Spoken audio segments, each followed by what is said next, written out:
Hi everybody and welcome to another episode of the HiiKER Podcast. This episode we're going to be talking about the Wicklow Way, a 131 kilometre or 80 mile crossing of the Wicklow Mountains National Park in Ireland. Founded by Irish adventurer Jb Malone in the 1980s, the trail has become synonymous with hiking in Ireland and is known around the world as one of the most quintessential long-distance hikes of Ireland. Joining me on the show as always is our CEO and lead developer Paul Finlay. Paul and I will chat about our own experiences of hiking the Wicklow Way and hopefully provide you with some helpful info and insight for planning your Wicklow Way adventure. And if you haven't already, be sure to download the HiiKER app or visit hiiker.app to find long-distance trails from all over the world. So please enjoy this episode on the Wicklow Way. Hi everybody and welcome to episode 2 of the HiiKER Podcast with myself, Eoin Hamilton, and our CEO and lead developer Paul Finlay. Hi Paul. How's things? How are you on? I'm good. So this episode is going to be about the Wicklow Way, a trail that myself and Paul attempted earlier this year, but we were kind of halted in our tracks by a certain global pandemic, if you know what I'm talking about. But there's a little bit different because Paul actually completed the trail back in 2017 with his now fiancée, Emer. So I will only be able to talk about my adventure up to a certain point. It's just over about halfway, and then we'll pass it over to Paul and I'll ask him some questions about the rest of the journey. We also have a couple of new segments we're going to try out later on in the episode. Paul is going to give us some hints and tips and tricks about wild camping and camping along the Wicklow Way and our trails going forward. And I'm going to talk about food because it's my favourite thing in the world. It's cool, so I guess we'll dive in. Paul, do you want to kick us off and give us an overview of the Wicklow Way? Where is it? What is it? Give us some details. So, well, the Wicklow Way is pretty much our local trail. It's the closest trail to where we are based in Dublin. Obviously, there's more trails around Dublin than that, but it is our local famous trail. It's a 129 kilometre trail. Starts traditionally in Mardy Park in County Dublin and goes down as far as as Carlow into the small town of Clonegall. We walked it from south to north, which has kind of become the common trend now. I would say it's almost 50-50 people walking from north to south or south to north. I personally just like the idea of kind of coming over that last hill and you're into Dublin. You don't have any of the transportation issues to kind of deal with as a headache. It's super easy to get there. Get the hard part out of getting there out straight away. Generally takes anywhere from 5 to 10 days. There's so many offshoots and loops you can do on the Wicklow Way that you can definitely make it a much longer journey. You could shoot off to do Lugnaquilla, the highest mountain in Leinster, and you could do all sorts of shoot offs, so you could definitely extend it out. And there's loads of history along the trail as well. Yeah, that's kind of just the basics of the trail. It's overall, it's not a tremendously difficult trail, but it's not easy either. You know, it definitely pushes you and challenges you a little bit. And all around a really, really enjoyable trail, if perhaps a little bit too much road, particularly in the southern section. Yeah, and that I kind of it does kind of that does go for a lot of the trails in Ireland as well. There are a lot of road sections in our trails, and again we hope that this podcast will kind of highlight that to the powers that be in the hiking community, and hopefully that our national trails can be moved onto trails rather than be going on public roads. Yeah, I do think it's worth saying though that, you know, it's not like any of these roads are busy. They're more often than not they're boreens. It's like a road where there's a row of grass growing down the middle. Correct. So you're not ever on dangerous roads, but just the surface in itself can be a little bit pounding on the legs and a little bit much to handle. Yeah, and you just reminded me of I think it was actually day one. There was a particular section of road that was quite demanding. Yeah. Okay, well, I suppose because you did it back in 2017 with Emer, do you want to tell me kind of your experience of what happened then in the first kind of section of it, maybe like day one? How far did you go? Where did you go? And how was it? So day one, we went from started in Clonegall, and we walked as far as the Dying Cow pub, which is a very typical first day on the Wicklow Way. There, the Dying Cow is pretty much a must stop on the Wicklow Way. I would say less than 0% of hikers don't stop for a pint or some sort of beverage in the Dying Cow, and it couldn't come at a better time. It is like perfectly timed for it. But yeah, that was pretty much our first day. Yeah, and that's I have fond memories of that pub. I think we were like actually no, we weren't the only customers, because I remember you telling me about the Dying Cows, that they have to go there, we have to get there. And when we got there, that wasn't the end of our trail. We walked a good bit further. I think that we walked nearly as far as Tinnahealy on the first day. Yeah, we walked as far as Tinnahealy. We walked another 5 kilometers on past the Dying Cow. You know, there's actually just a fact hitting hitting me now, that it's actually possible that we were the last customers in that pub, even up until this very day. I actually don't know. Yeah, there might not have, because the pub's only closed like in the day or two after. So perhaps there's actually been nobody in that pub since the day we were there. Interesting fact. There you go. Dying Cow. Call us back for a reunion anytime. So yeah, I do remember sitting in that the little beer garden after walking. I think it was what felt like 100 miles, because Paul and I we just dove into doing the trail. We didn't have any kind of training for it. We just packed our bags and went for it. And I remember getting to the Dying Cow, got 2 pints of Guinness. We are Irish.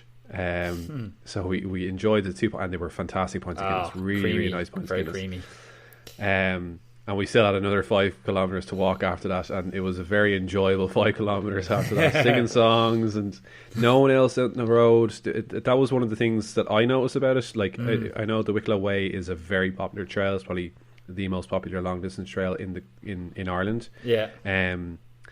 But there was no one out on that day. There was no hikers out on that day. And it was great. So I got to bellow out a few tunes. You did absolutely. And so we got to Tinnahealy. Where was it that we stayed in Tinnahealy that day? We stayed in, and just like myself and Emer when we hiked in 2017, we stayed in Madeline's B&B. Madeline is probably the friendliest host you'll ever meet in your life. Such a friendly, lovely woman. She picked us up at the trail. I think she was actually worried about us for a while that we were gone missing, because when we arrived at the trailhead, we were meant to call her. And then she was actually waiting there for us, literally kind of arms open, and I just can't picture a better sight because we were tired. We didn't have trail legs that first day, and we arrived, we seen that car. It was just bliss. I remember the section just before we got there as well was the Mile of Mud. Yes, I like that name you've given to it, the Mile of Mud. I like that. It's just, and it literally is about a mile long. I actually do you remember that guy Connor who just did the E8 path, actually just completed that. Guy called Connor was doing the Wicklow Way. He started the same day as us, but he was gunning for it. I think he completed the whole trail in like 2 or 3 days. We messaged him on Instagram, just, hey, you getting on, blah, blah, blah. And he goes, oh yeah, you're just about to come up to the I don't know if he called it the Mile of Mud, but he called it a really boggy section anyway. And I was like, it can't be that bad. I had to borrow one of Paul's trekking poles. I think I lost my shoe at least 3 times. And then when we got to Madeline's, we had to do a proper clean up job on our hiking pants and our boots and everything. It was destroyed. Actually, I think she washed her clothes for us. She did, nice. She washed her clothes for us. God, such a friendly person. That was our first. To be honest, we're highlighting an important point there, where the Wicklow Way, unfortunately, is a trail where you need to have full above the ankle boots. Like for me, I love hiking and trail runners. If I could, hike and trail runners all the time, I would. But I think it's sections like those that do come, not the whole trails like that, but that do come, that just necessitate having proper above the ankle waterproof boots instead of just trail runners. Yeah, and I can vouch for that, because I wore my Adidas Terex trail shoes. They're kind of like a hybrid trail runner type thing. And I ended up having pretty sore ankles the days after that. In fact, when I finished it, I wasn't really able to walk for a few days. It was very sore. But if I had above the ankle boots, I don't think it would have been an issue. I don't think it would have been any kind of an issue. Now, that section of trail, regardless of whatever shoes you're having, it's still... you're still going to have problems there. And like people will be frustrated when I say that at times, because like I would say 85% of the trail, you don't need to have boots. But for that section, it's unavoidable that you'll be walking in the mud. Unless it's been very, very dry for many weeks, you will be walking in the mud along there. Yeah, I totally agree. So yeah, we got to Madeline's, we got washed up, we got cleaned up, we got a nice rest in, we got a good feed as well, because I think we went to a local chipper. Lovely chipper. Got fish and chips, and then we woke up the next morning, lovely breakfast in Madeline's, and then she kindly dropped us back to the trailhead in her car, and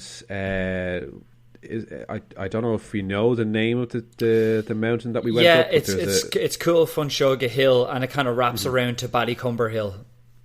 Yeah, beautiful section of the trail. Yeah, really nice section of the trail. Really nice. And kind of going again, through quite muddy fields. In parts, but yeah, quite really muddy nice. in parts, but really, really nice. Yeah, and then we walked from there as far as... Remind me now, Paul. So from there we walked, we did a beast of a day that day. We walked as far as Glenmalure. Again, it was another day of good distance. I don't have my calculator here in front of me to do it, but yeah, I think it was like 35k, something like that. Probably even close on 40k. I do remember it being a beast of a day, and again, like getting into Glenmalure, getting to the Glenmalure Lodge is where we stayed, and it was quite dark when we were coming around, and the headlamps were on, and we were just making sure that we weren't in the middle of the roads. But again, quiet roads as we came in. And another fun fact is that we actually are a couple of the last guests that stayed in the Glenmalure Lodge before it went into lockdown. That was the last night that they were open before lockdown, and they said it to us when we came in. It's like, yeah, you guys are the last guys to check in, and you'll be the last guys to check out, I'd say, for a few months to come. Thankfully, they're open now. They're following the guidelines, but they're open again. So glad to see that. That was a tough day, because there was a lot of elevation gain, there was a lot of decline, but again, beautiful sections of trail. I remember. I'd like to just jump in there, but like if I could criticize me and you hiking together, is that I think we often start too fast, too quick, too fast out of the traps. We don't give ourselves our feet enough time to adjust, and then I think we end up we did like I've definitely enjoyed other hikes more than I did that hike, just because I think, for me anyway, I think we went a little bit too fast at the traps. I think if we had have even done 20k on the first day, stopped at the Dying Cow, and then done a longer day on the second day, we probably would have been better off than the stretch that we made. Yeah, and it was that's also our training as well. We didn't really do any training beforehand. I don't think I had done a distance hike, even a day trail. I hadn't done anything of that scale. Maybe like a small loop trail or something like that, but nothing of that scale, especially with the weight on my back and everything like that. So that didn't really help when we were lugging around 15 kilos of snacks, mainly snacks. But I do remember there was one particular section of the trail, Paul, you might remind me, when we got to the foot of a hill, the Iron Bridge, river. The Iron Bridge. Yes, yeah. It's where we stopped for some food, check our feet. Yeah. Our feet were not in great shape. They were not in great. You remember that kind of now infamous picture that I have of my sock and my heel. And it's pretty dramatic looking, to say the least. We can put that up as on the show notes as a hidden file, and click at your own discretion. don't click this if you are squeamish. Yes, absolutely. Yeah, it wasn't a pretty sight. But as soon as we did that, we had to wrap up everything and barrel up this hill, the side of this hill, and I just remember just being relentless. Climbing. I have fond memories as well because you introduced me to trail yoga then, or not trail yoga, trail meditation. And do you remember trail yoga? It's a fine line. But we were halfway up the hill. I'm trying to remember the name of that hill. I can't remember the name of it now, but you were like, no, we're going to stop here for a second. It's a Carrickashane mountain. And you stopped us, and we actually and the weather had just turned, and it was prime. It was a tough climb up there because from the Iron Bridge you're going pretty much up vertically, and if I remember correctly, it started to absolutely pour down. But it was as we were about halfway up there, the clouds broke, and it's almost worth the heavy rain because you get that beautiful smell kind of after the rain with the sun out, and it was a really nice moment. Actually, one of my favorite moments on the trail. Yeah, so I actually have a picture of that moment when the clouds broke and the sun shone in, and the sun is kind of like beaming onto the phone, and it's just me in like a selfie, and you're just right beside me, and it's a really nice image. It's like one of my fondest images from that. But a shout out to Dermot Whelan of Today FM fame, but he kind of introduced me. Like I've been trying lots of different types of meditation, doing it for years, but he has this 16-second meditation, and it's literally it is 16 seconds long. That's all it is, and you breathe in for 4 seconds, you hold for 4 seconds, you breathe out for 4 seconds, and you hold for another 4 seconds, and that's it. You can make it longer if you want to. You can do that over and over again.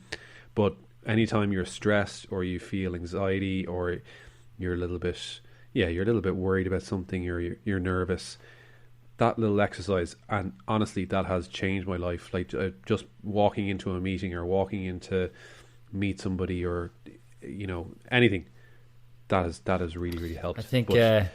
After HiiKER, we're going to be getting into the meditation app business next. We're going to have Eoin and now breathe in for 16 seconds. Own space. Own space. Yes, perfect. Good idea. So yeah, that was. Oh, actually, and then when we got to the top of that mountain, there was something, a little surprise at the top of the mountain that you had experienced at. This is Adirondack actually shelter. Perfect moment for maybe a segue to our first segment. Wow, camping tips with backcountry Paul. I did actually one time suffer from a condition called backpack palsy. It's a real condition that I did suffer from. Okay, it's real. Anybody who out there who can identify with me, who has suffered from backpack palsy, I'm with you on this. Okay, we suffer together. We shouldn't be ashamed of our condition. But yes, that is actually a real condition. You can look it up online. I did suffer from that. But anyway, I am sorry, Paul. I'm sorry for laughing at you. But it's too on the nose. Go on. This does kind of segue me perfectly into talking about camping along the Wicklow Way there. So myself and Emer did actually stay at one of the Adirondack shelters there. So it's a 3-sided shelter built by the Mountain Meheal organisation. I think it's mountainmeheal.ie, and I'm probably pronouncing that terribly, but I am just going to quickly look it up to make sure I get that. It's mountainmeheal.ie, and they've built these absolutely brilliant shelters along the trail.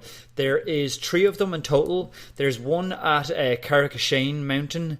There is another just above Glen as you're ascending up towards Mullacore and the Lugduff Gap, and the last one is north of Glendalough, just as you're coming along. I'm not even 100% sure what the area is called, but it's like north of Glendalough, north of Lara, just maybe about 5 kilometres north of Glendalough, and there's the third shelter there.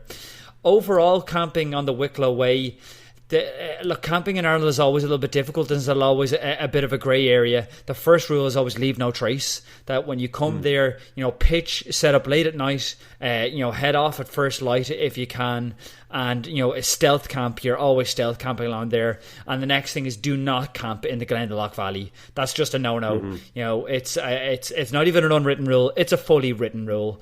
You do not camp in the Glendalough Valley at all. In other places, like for example the Crone Woods, you'll often see camping.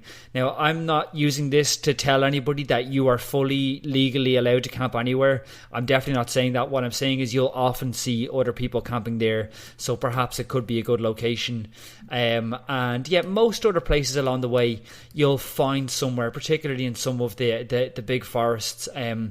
Definitely there's a lot of kind of stone areas that you might find challenging, but more often than not, you won't have too much of a problem finding a decent camping spot along the Wicklow Way, but definitely leave no trace. Absolutely. And yeah, Leave No Trace, the organisation, global organisation, but they do a lot of good work in Ireland. Which is worth saying there that there has been a lot of quote-unquote campers. I wouldn't really call them campers. They're just people that are sleeping out in the woods and having parties and stuff like that. And it's kind of given real campers a bad name. They've been going out throwing these parties and just leaving places in bits. One of our friends, Melissa McDermott, she runs a group called Gals Gone Wild, and she teamed up with Leave No Trace there recently. And a group of girls and women went out to I don't know where it was exactly, but it was in Wicklow, and they picked up, I think it was 17 black bags full of rubbish. Jesus. And they found a teepee. They found a teepee in the forest that was also full of black bags already. So I think they ended up with like 20 black bags of rubbish. All from the one area, all from this one campsite. It wasn't even scattered over a load of places. But yeah, it's just kind of highlighting that there's people out there that are kind of giving it a bad name. So anyone who's listening to this, hopefully, you'll kind of take some sort of heed and go to leavenotrace.org. Sorry, leavenotrace.org. Yeah. Check out the work that they do, kind of follow the guidelines, and there is, again, not to overly labour, there is training days as well. I know Ellie from Tough Souls as well. Definitely worth checking out Tough Souls on YouTube, by the way.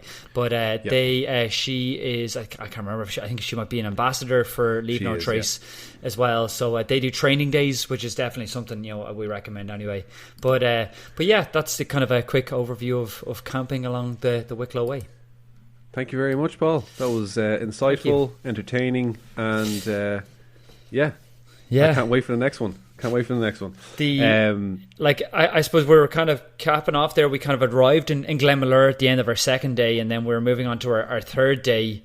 And I think it's worth mentioning the elephant in the room, at this point in time where the lockdown was really starting to pick up, because this was mid-March. Sorry, yes. Yeah. Yes. So we could tell when we arrived in Glenmalure. Sorry, you take over there on. Yeah. So myself and Paul and actually two other friends, Pete and Dara, we all kind of said we were going to do this like months in advance, or at least weeks in advance.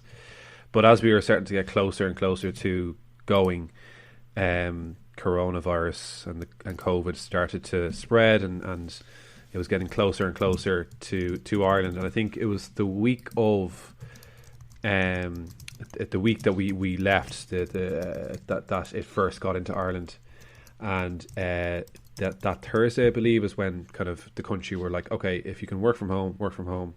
We hadn't gone into full lockdown, businesses hadn't closed down or anything like that yet. We were still kind of working normally, but if you were able to work from home, that's what you were doing. And schools had closed, I believe.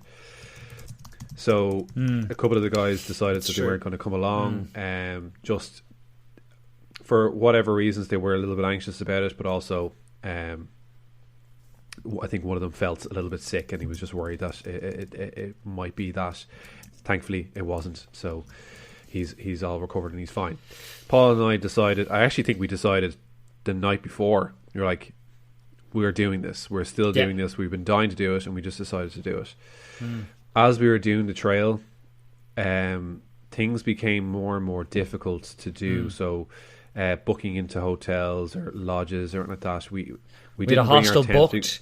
That was it hairy because it was we couldn't go, and then we could go, and then we couldn't go, and and again, this is no criticism to anybody because it was a very fluid situation, but a lot of people didn't know what was going on. God, yeah, like no one knew what was going on, and so on the day 3 when we left Glenmalure to head towards Glendalough, we had booked into a hostel.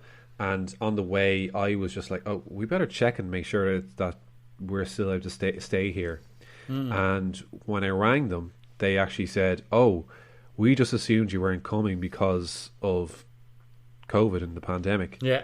And I said, well, no, we're actually on the trail at the moment. He said, okay, I'm not sure if we can, but I'm going to check. And I think that was the moment where we were like, that's... okay, no, I'm not sure I feel good about that. The fact that they have to check if it's okay to have us to stay, it was like, I don't think we should be doing this. Like, I think it was just one of those cases where when you're on the edge and you don't feel it, it doesn't take very much to kind of pull you back and for you to go, oh, okay, no, that's fine. And I think that was just kind of the case.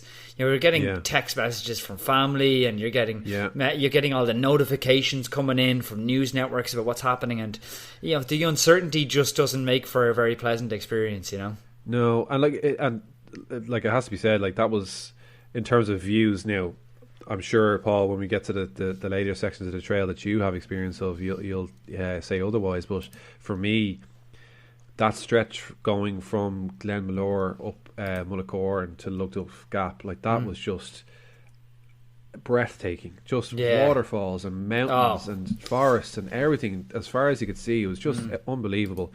It was a steep. It wasn't a steep climb. It was a gradual climb, but it was a nice walk. For anybody, I'd recommend go on to our website. When you see and if you're on the Wicklow Way trail itself, you'll see Glenmalure there, but it's just like perfectly straight valley, just below Lugnaquilla, and it is honestly, it's a stunning valley to walk along. It really is gorgeous. Man, it was, and I've gone out there recently. I climbed Lugnaquilla recently enough, and just brought back all the memories of being up there and seeing it for the first time. So we got to our phone signal was all over the place. We couldn't really contact anybody, and when I was trying to call the hostel, thankfully HiiKER works fully offline. You had to get the plug in. So we didn't have signal to call ahead, and like anytime I did send a text message, it would take like an hour until they got back because it was just taking that long for the message to come through. And then we got over the pass, we got into Glendalough Valley and started walking along. Actually, we merged with another trail that we hadn't actually been familiar with. Which is the Miners Way. The Miners Way, which I think is a 35-kilometre trail, so it's long enough. And it kind of takes in Glenmalure Valley, and it goes up over to Lugduff. And it's one way we have to add. Still, actually, we haven't yet because I'm going to go back down there, hike it one of the days, and add it to the platform for sure, because it looks like a really nice trail actually. It does. So then we started walking back down into towards Glendalough, and I think that's when we decided that we're going to have to call it here. So we made the difficult phone call, and it was I remember the conversation between yourself and myself, Paul. It was a very, very difficult call to make, and we're justifying staying, keeping going.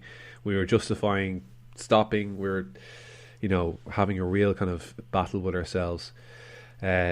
But Paul made the call. I think once you made the phone call to Emer, your fiance, I was just like, sorry, we're going to have to cancel. Can you come and collect us? And thankfully she doesn't live too far away, so it was only a short drive.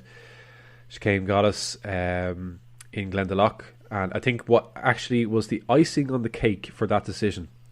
It was a terrible, terrible phrase to use, but anyway, the real kind of winner for that decision was when we got into Glendalough, there was so many people.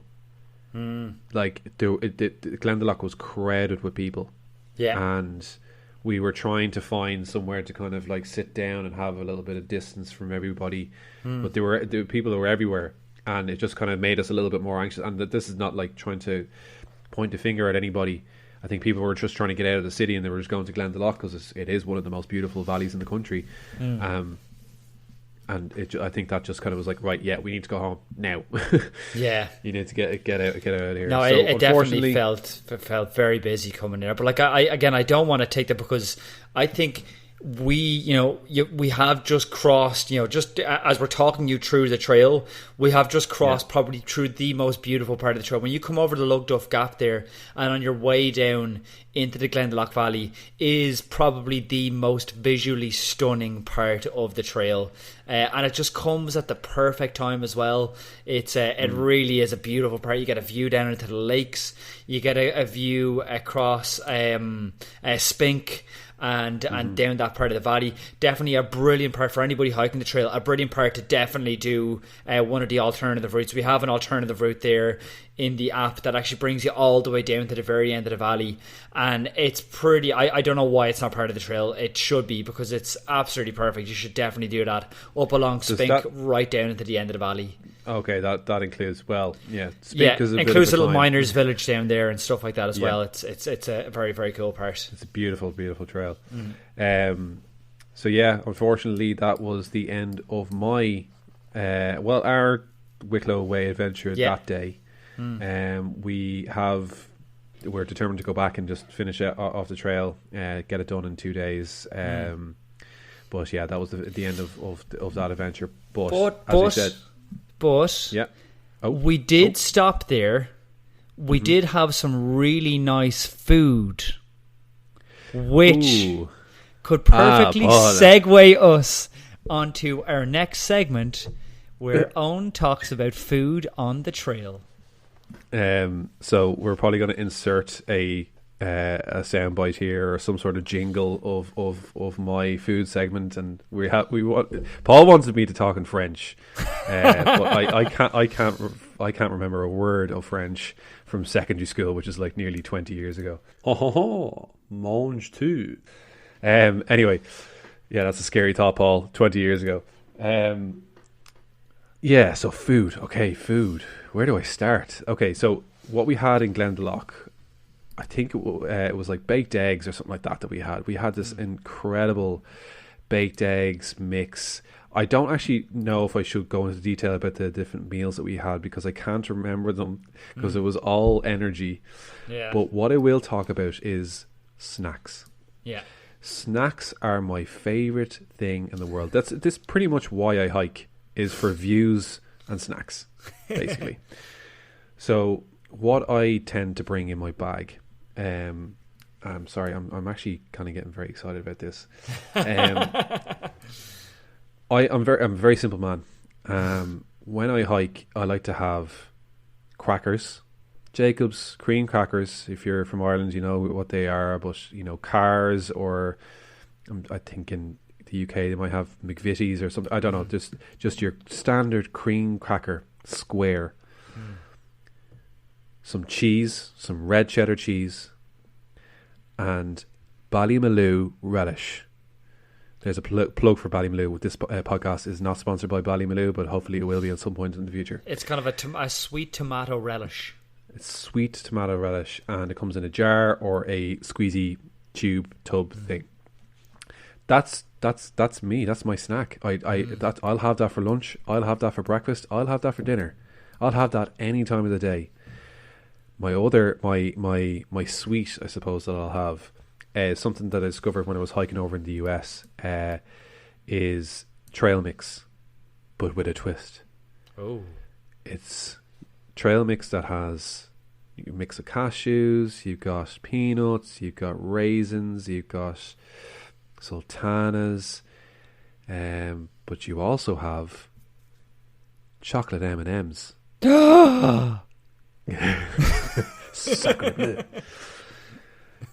It's just amazing.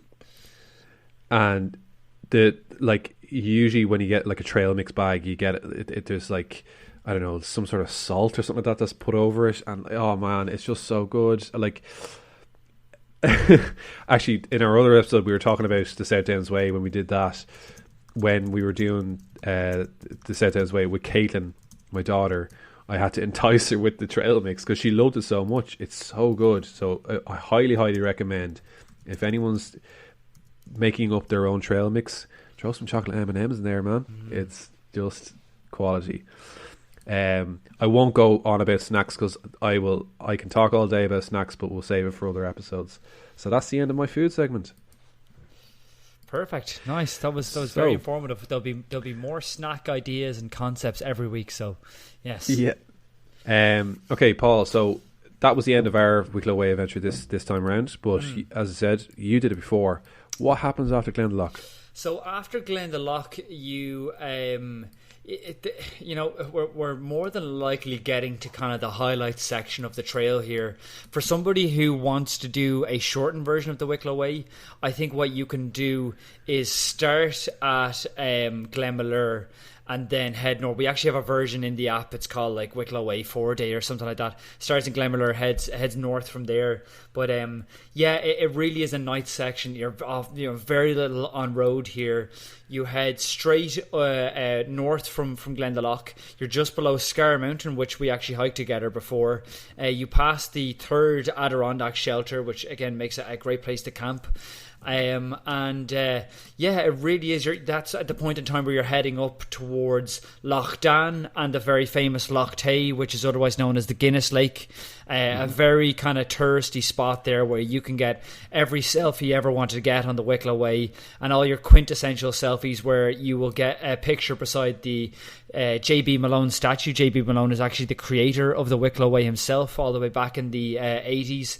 He has a little monument that is just above Loch Tay on the trail. It's a spectacular view up there, it really is, of Loch Tay. And I'm trying to remember the name of the house there beside Loch Tay. I can't remember the name of the house. Actually, Is it Latouche House? No, the Latouche family built it. That is a very good point. Yeah. It's a very famous house for, apparently there used to be a lot of orgies that happened back, drug-infused orgies. There's a very famous book about it. I will think of that name any moment now. But, cool. Paul, tell us more about these orgies. Yes, so there's a house there that was owned by a rich family, and then the daughter took over the house, and then apparently she used to host parties there with members of the IRA and different kind of wealthy bankers and all stuff like that, and they used to have giant drug infused orgies. Is what they were described. Yeah, so that's one of the famous things about the house there. I say that accepting no liability for its truth, but that's my knowledge of the situation. But yeah, no, I have to say the trail really gets very stunning. As we said, from Glendalough onwards. At that point, past Loch Tay, you're going to be going up towards White Hill, and then heading up towards Douche, which again is another necessary alternative route. The trail itself kind of stays below Jouse, but I would say at least 50% of people hiking the trail would do the little alt route that goes straight up to the top of Jouse. About 725 meters it is up there, and it's absolutely stunning. Definitely a necessary kind of diversion heading up there. And it's just such a beautiful part of the trail. You're heading towards Powerscourt, then at that point in time, is the tallest waterfall in Ireland? Powerscourt? Yeah. I don't want to make any claims of that. Let's claim that. Let's claim that. Let's commit to it fully. Tallest waterfall in Ireland is not there. I loved back in the day when you could just call out random facts and nobody could question it. I used to be I was right all the time back then, and now I was proven wrong. It's terrible. But the Devil's Chimney in Waterfall, Devil's Chimney Waterfall in Leitrim is the tallest waterfall. Interesting. Anyway, but actually, on the note of camping, there's a great place for camping above Powerscourt Waterfall there, just right beside the trail. You don't have to actually go down towards the waterfall itself, but just right where the trail crosses the River Dargle. There's some really good places for wild camping there as well. And again, you're in a bit of a perfect location for wild camping, because as you pass into Crone Woods, just up ahead after you go up towards the top of Malin, loads of places for wild camping in there as well, quite commonly. But that being said, you're also approaching probably the best place for accommodation along the trail, which is Knockcree Youth Hostel. It is honestly one of the nicest hostels I've ever actually stayed in. Is this the one that you sent me the video of where it just like you walked through and there's this perfect view through the windows to the Sugarloaf? You just get this vista. Yeah. Of the mountains around. Oh man, that was so. I was so jealous when I saw that. I swear, because myself and him, we're pretty wrecked. Like, we had done a pretty long day. I can't remember exactly where we walked from. Actually, we walked all the way from the Iron Bridge as far as there. Did we walk that far? God, that seems very long. I'm not sure. But Jesus. Anyway, I actually think we did. That's like 60 kilometres. From the Iron Bridge before Glendalough. Nah. I need to crunch those numbers again. Crunch those numbers, Paul. Really long, doesn't it? That's very far. From the Iron Bridge to Knockcree Hostel. That's. I'm sure you were fit back in the day, Paul, but I don't think you were that fit. But not that fit. Maybe I'll need to rejig those numbers. But anyway, Knockcree Youth Hostel, definitely a necessary stay along the Wicklow Way. It's one of two official hostels. There's the Glendalough hostel, and there is Knockcree Hostel, but Lusmore as well. I think there's a guy called James who runs that in there. Really nice guy, very friendly. I met with him in there before. I hope I can get his name right after mentioning him. But yeah, I think he runs kind of a pseudo kind of B&B hostel, but a Knockcree, definitely a beautiful one from there. And what's even better is that it leaves the perfect last day's hiking. It's only about 21, maybe 22 kilometres from there to Marley Park, so it's a perfectly comfortable kind of last day's hiking from there. Yeah. And again, it's a brilliant last day's hiking as well, except for a dangerous section of road and a part of the trail where I kind of, I will literally call out the whatever Wicklow Way, committee or whoever it is, or whatever regional recreational officer in charge of, they need to change that section of the trail, because the section of the trail where you arrive near Glencullen, you see motorbikes are absolutely flying down that road. It's not a safe road for walking on.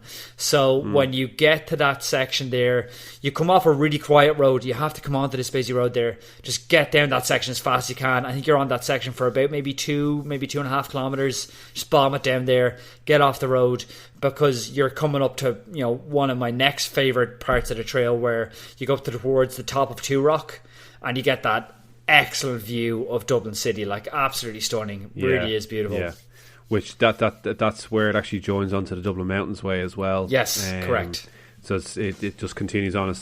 Both trails they merge together basically. I know the exact section you're talking about because I did the Dublin Mountains Way last year, I think. And you're doing it now in the next week or so. Oh yeah, myself and my friend Jordan are planning to run it in no more than 7 hours. No more than 7 hours. That's a content we had a debate about this during the week, and I was poo-pooing Owen's chances. Paul was so supportive. He was jumping in saying, "Yeah, Owen, you can do this, no problem." Yes, I was. Sometimes I like to just pour cold water on things, and I got a good cold bucket of water from the River Dargle, and I poured it all over your chances of doing that in 7 hours. But no, I'm supportive. I wish you the best in your endeavours. We'll do it. And as I said, I'll bring my Ballymaloo relish over so you can put it all over those words you're going to eat. Yeah. So finishing the Wicklow Way, you come into Marley Park. Yes. And what do you get at the end of the Wicklow Way? Well, this was an important element that you left out, probably appropriately left out of your food segment, because... I wasn't there. You weren't there, so that's true. The quintessential part of finishing the Wicklow Way is there is mostly an ice cream man waiting at the very, very end of the Wicklow Way there. It is almost a bad omen that you need to turn back and walk more of the trail and just keep coming back to the end point until he is there, because you can get the perfect 99, which now costs like €2 or something. That's ridiculous. 99 should cost 99 cents. But anyway, that's a different topic. But yeah, you get an ice cream there. It's actually a really nice endpoint for the trail there. More often than not, on trails in Ireland, and they're much better at this in the UK, which they're a lot better at many things when it comes to hiking trails. But they have a really nice ending. There's a lovely monument. It's kind of a really satisfying end to the trail. There's a small little archway that you pass through that kind of, that lets you know you've officially finished. And yeah, it's a beautiful ending. And Mardyck Park is a perfect setting for it. Yeah, and it just reminds me of the Dublin Mountains Way again. When I finished it, I dragged my girlfriend at the time to the end, and she was like, "Can we not just like go now?" I was like, "No, there's another like 2 kilometers to go. We want to get to the end. We want to see the end, and get to the end is literally a car park with a sign saying Dublin Mountains Way. Like not even like a monument or anything like that. It was just a sign, like a sign that you'd see for, a hotel. It was just very, very anticlimactic. But I'm looking forward to hopefully very soon getting to see that and finishing the section of the trail I didn't get to do, and having 3 or 4 ice creams, as many as I want really, because I want to be able to include that in a food segment of the future. Absolutely. But I suppose for the part that you did, do you want to maybe give a rating first, or how do you want to do the ratings today? Okay. I'll do that. So, as I said, I only got to do, I'd say, 2/3 of it. I think about half or so. Yeah. Maybe 2.5 fifths. Or three fifths? Exactly 2.5 fifths. Exactly, that's a half. Damn it! I'll edit that out. So I'd say I give that a. Are we going out of 5? I'm going to give that a 3.5 out of 5. The reason being is because the first section, I'm sure if I completed the rest of the trail, because from what you said and what I see on HiiKER on the app, and from what other people have said, is that after that it's mostly trail, and it's beautiful, and I have hiked sections of it before, and I know what to expect. But the sections that we did, the first part from Clunigall to Tinnahealy, there was a lot of roads. Again, very, very quiet, rural, Boreen roads, but still roads, tarmac, and it was very, very hard in the legs. But once we got away from that, the views were absolutely stunning. The trail was very good as well, and in a lot of sections, like that section from Tinnahealy that we did then on to Ballycumber Hill, yeah, Ballycumber Hill. It was a beautiful section of trail, and it was well maintained apart from the mile of mud. So yeah, that 3.5 would be my rating. Well, so Paul? as we identified in my first thing of rating, I find it difficult to rate trails because I love every trail, and I want to say that I definitely do recommend the Wicklow Way, and I recommend through hiking the Wicklow Way. But I do agree that the very southern section of the trail is very road heavy, but it's also unmissable because you will not get your pint in the Dying Cow unless you do that section there, and that is just unforgivable for me. It's essential. But no, equally, you can definitely do a great section hike of the Wicklow Way from the Glenmalure heading the Glenmalure Lodge, heading north from there. You'll get a great section there. But no, I think it's worth through hiking from end to end. Overall, I'm going to give it a 4.5 out of 5, removing that half for the bottom section, but still it's a really enjoyable trail. Definitely, again, a great introduction to through hiking, and a great introduction to long distance hiking, and but not tremendously easy either. Challenging enough to be enjoyable and to let you know where your fitness is at. And there's definitely some good climbs on it that are certainly entertaining. So overall a great trail and a great potential introduction to long distance hiking. Yeah, and definitely take your time on it as well. Like I think the walk to the Dying Cow and staying near the Dying Cow is a good idea.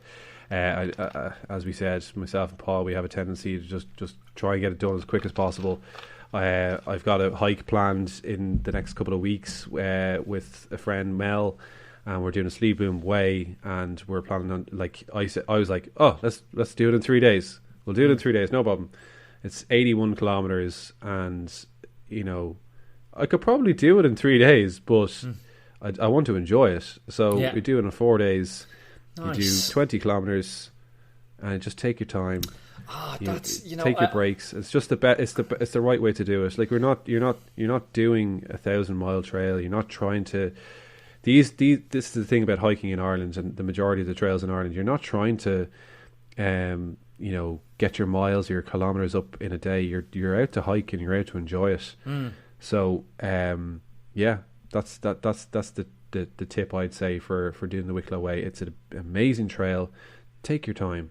There's plenty of places to plan. As Paul pointed out, you can camp along the way. There are plenty of places.